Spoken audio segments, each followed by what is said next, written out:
MP ML मानकर power बढ़ेवा सरकार गोटे बढ़िया सुंदर व्यवस्था कर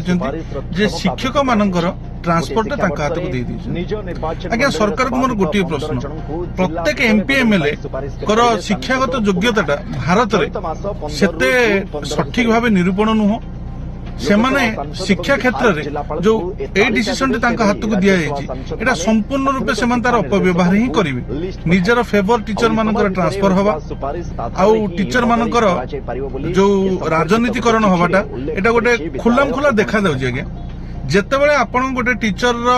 माने जेतेबेले पावर टा ट्रांसफर तार जो जगह को सी जीवार चाहूथुवा तार गोटे एरिया को जीवा पय ट्रांसफर र निष्पत्ति जेतेबेले आपण गोटे एमपी एमएल को देई देले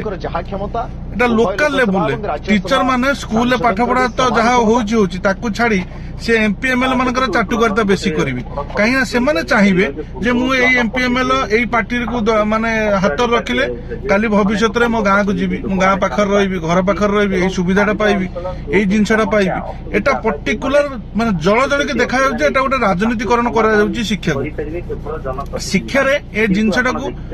सत्य कथा ओडिसा रे दृढ़ विरोध करिया कथा कोनोसी एमपी एमएल को पाखरे से भलिया पावर नथिबा दरकार जे से माने शिक्षा क्षेत्र रे किंबा कहार माने ट्रांसफर रे ए जिनसटा को एंट्री करन तेनु सरकार को बहुत बड़ अनुरोध जे डिसीजन टा को विड्रॉ करा जाय एटा भलो डिसीजन नुह आगे जहां जेमिति चलीछि सेमिति चलथाउ पावर अन्य क्षेत्र दिया जाय एमपी एमएल पाखर यथेष्ट पावर अछि आ खाली शिक्षक को ट्रांसफर कर देले जे तांकर पावर आउरी बहुत बढ़ी जीवो सेटा संपूर्ण रूपे मूर्खामी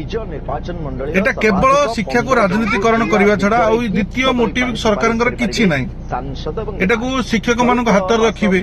भोट टा पूरा कैप्चर करेंगे या छड़ा द्वितीय किसी माने देखा जाऊना